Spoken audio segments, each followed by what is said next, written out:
दोस्तों नमस्कार, मैं आपका दोस्त अमित। स्वागत है हमारे इस YouTube चैनल पर एक बार फिर से। आपके प्यार और आपके रिस्पेक्ट के लिए स्टूडेंट्स तहे दिल से शुक्रिया।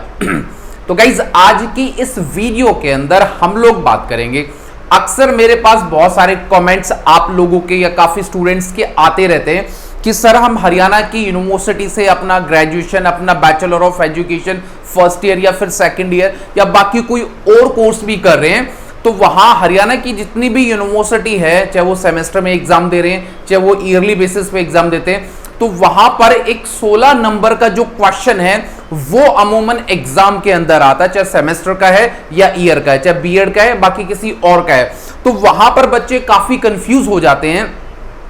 कि सर ये 16 नंबर वाला जो क्वेश्चन है हम लोग इसको एग्जाम के अंदर कैसे अटेम्प्ट करें कि 16 में से कम 14 या 15 नंबर जो है हमारे एग्जाम के अंदर एग्जामिनर हम लोगों को प्रोवाइड करे। तो गाइस ये वाला वीडियो बहुत खास होने वाला है, क्योंकि इस वीडियो के अंदर हम लोग आपको कुछ ऐसी स्ट्रेटेजी मैं आपको बताऊंगा जो एग्जाम के पॉइंट ऑफ व्यू से बहुत कारगर है और आपके नंबर को इंक्रीज करने में, आपके एग्जाम में बहुत बड़ी हेल्प करेगी। तो गाइस हम लोगों ने यहां लिखा भी है, आप देख सकते हैं कि भाई हाउ टू राइट, क्या लिखा है गाइस, हाउ टू राइट भाई 16 नंबर का जो क्वेश्चन है उसको एग्जाम में एमडीयू सीआरएसयू किसी भी यूनिवर्सिटी से आप पढ़ते हैं तो आप लोगों को इसको कैसे लिखना है वो हम लोग बात कर लेते हैं 2022 के एग्जाम में। तो गाइस कुछ जो पॉइंट्स मैं आपको बता रहा हूं इस पर आप लोगों को फोकस करना और ध्यान देना बहुत जरूरी है, क्योंकि इसी के बिहाफ पर क्या है आपको एग्जाम के अंदर क्या है काफी अच्छे क्वेश्चन लिखने को मिलेंगे। पहला सबसे इंपॉर्टेंट जो पॉइंट है कि भाई स्मॉल डेफिनेशन। अब ये जो स्मॉल डेफिनेशन का मतलब है वो मैं आपको बताता हूं क्या है। देखिए कोई भी क्वेश्चन आपके एग्जाम में XYZ पूछा जाता है, मान के चलिए कि हम बैचलर ऑफ एजुकेशन ले रहे हैं तो उसमें पूछा गया कि भाई what is the meaning of knowledge and curriculum, मान के चलिए। तो गाइस कुछ भी अगर आपको उसकी डेफिनेशन भी उसमें नहीं पूछी गई या उसको घुमा फिरा के कुछ भी पूछा गया है, तो सबसे पहले उस क्वेश्चन की क्या है आपको 2 या 3 लाइन की एक छोटी सी डेफिनेशन मेंशन करनी है, ताकि एग्जामिनर आपका एग्जाम को चेक करेगा उसके ऊपर थोड़ा सा इंपैक्ट आए कि बच्चे को इस क्वेश्चन की क्या है उसको नॉलेज है। और डेफिनेशन क्या है आपको अपनी खुद की लैंग्वेज में लिखनी है और जो बुक की लैंग्वेज है वो भी आप लिख सकते हैं, ठीक है गाइस। तो सबसे पहले आपको क्या करना है कि एक छोटी सी स्मॉल डेफिनेशन क्या है आपको अपने आंसर शीट पर मेंशन करनी है। उसके बाद हम लोग थोड़ा सा आगे चलेंगे। सेकंड पॉइंट जो मैं आपसे डिस्कस करूंगा वो आप एक देख लेंगे कि क्या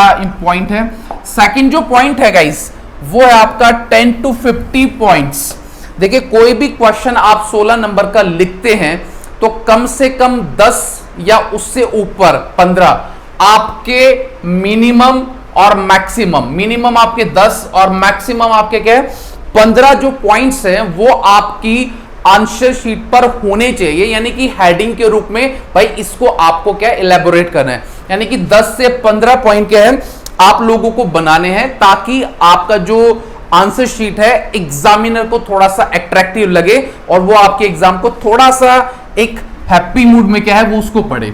अगला हम लोग देखेंगे क्या है पॉइंट, मैंने लिख दिया है आप लोगों के लिए, आप इसको देख सकते हैं कि पॉइंट क्या है आपका, वो आप देख लीजिए क्या है। अगला जो पॉइंट है गाइस वो आप देखेंगे क्या है कि भाई इलैबोरेट ईच पॉइंट। कहने का मतलब ये है कि जो आपने ऊपर 10 या 15 जो पॉइंट आपने मेंशन करे हैं उन सभी पॉइंट्स को कम से कम मान के चलिए कि 4 से 5 या 8 से 10 लाइन के अंदर उन पॉइंट्स को इलैबोरेट करना बहुत जरूरी है। पॉइंट्स के अंदर आप डेफिनेशन ना लिखें, उस पॉइंट का जो भी आपने बनाया है वो जो कंटेंट है या तो आप अपनी लैंग्वेज में लिख सकते हैं या फिर बुक में जो भी पॉइंट्स आपने पढ़े हैं उन पॉइंट्स को इलैबोरेट करके आप उनको और ज्यादा क्या है अट्रैक्टिव बना सकते हैं। तो यहां पर मैंने इसलिए आप लोगों के लिए मेंशन किया है कि जो भी पॉइंट्स आप लिखते हैं उनको अच्छी तरह से क्या है इलैबोरेट करो, ताकि वो वाले पॉइंट्स क्या है आपके नंबर को क्या कटने ना दें और आपके जो नंबर है वो क्या है इंक्रीज हो जाए, ठीक है गाइस। तो ये पॉइंट्स आपके लिए बहुत जरूरी है। आगे चलते थोड़ा सा कुछ और चीज है वो आप देखेंगे क्या है। अगला जो पॉइंट है वो है यूज टू डिफरेंट पेन्स। जब गाइस देखिए, वैसे ये वाली चीज कोई जरूरी नहीं है, ठीक है, मैंडेटरी नहीं है, बट आप अगर कर लोगे तो थोड़ा सा आप लोगों के लिए बेटर रहेगा। क्या है कि जब आप अपने पॉइंट्स को मेंशन करते हो तो उसकी जो हेडिंग है, या तो आप ग्रीन पेन से लिखिए या ब्लैक पेन से लिखिए, जो भी हेडिंग्स आपने बनाई है, और उसको इलेबोरेट क्या आपको ब्लू पेन से लिखना है। तो इससे क्या होगा कि एग्जामिनर को दूर से ही क्या है, एक हाइलाइटर, कई बार हम लोग हाइलाइटर भी लेके जाते हैं, तो यहां पर डिफरेंट डिफरेंट पेन्स की बजाय आप एक हाइलाइटर भी पॉइंट्स पे हाईलाइट कर सकते हो, ताकि एग्जामिनर को आपके जो पॉइंट्स है वो अच्छी तरह से हाईलाइट हो और वो आपको अच्छे मार्क्स देने के लिए क्या है, बाध्य हो। तो ये वाला पॉइंट्स भी आप लोगों के लिए बहुत जरूरी है। अगला हम इसमें देखेंगे क्या है, अगला आप देख लीजिए, अगला है यूज, क्या है गाइस, देखिए, यूज सम डायग्राम फॉर्मेट। अब मैंने आपको बनाया था, जब भी आप जो 10 से 15 जो पॉइंट्स बनाएंगे तो उनके डायग्राम बनाकर भी उन पॉइंट्स को इलेबोरेट कर सकते हो। मान लो कि 10 पॉइंट आपने बनाए, ठीक है, एक फ्लैग बना सकते हो, फ्लावर बना सकते हो, कुछ भी डायग्राम बना के उन पॉइंट्स को एक पूरे पेज पर क्या है आप मेंशन कर सकते हो, ताकि एग्जामिनर को यह पता चले कि हाँ, इस बच्चे को एग्जाम की नॉलेज है, इसीलिए इसने फर्स्ट पेज पे क्या है, जितने भी जो आपके पॉइंट्स है उनको डायग्राम मैनर में क्या है, हाईलाइट से हाईलाइटर किया है। ये वाली सबसे इंपॉर्टेंट चीज है जो आप लोगों को हरियाणा की 16 नंबर के कोई भी क्वेश्चन में आप लोगों को करना है। और अगला जो पॉइंट है, लास्ट बट नॉट लिस्ट, वो है आपका मेंशन कंक्लूजन। गाइस, सबसे इंपॉर्टेंट चीज क्या है,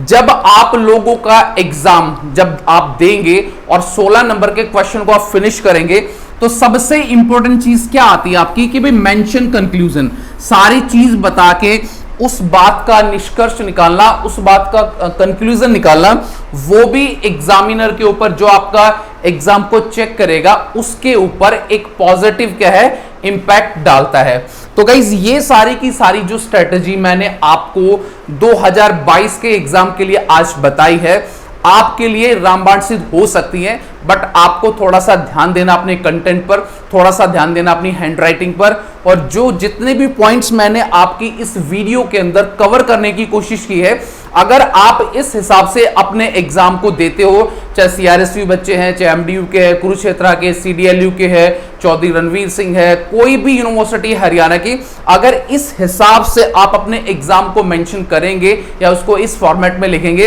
तो यकीन मानिए दोस्तों कि आपके जो नंबर है वो डेफिनेटली इंक्रीज होंगे, और आपका जो ओवरऑल परसेंटेज है वो भी 80-85 तक क्या है, टच कर सकता है। बाकी सब सारी चीजें आप लोगों के हाथ में है। तो गाइज, उम्मीद करूंगा कि ये वाला वीडियो आपको अच्छा लगा। अगर आपको अच्छा लगा तो प्लीज इसके लिए लाइक, शेयर एंड कमेंट, और ऐसी ही वीडियो के लिए बने रहिए हमारे इस चैनल पे। तो मिलेंगे किसी नेक्स्ट वीडियो में गाइज, तो till then bye, take care guys, मुस्कुराते रहना। Thank you so much.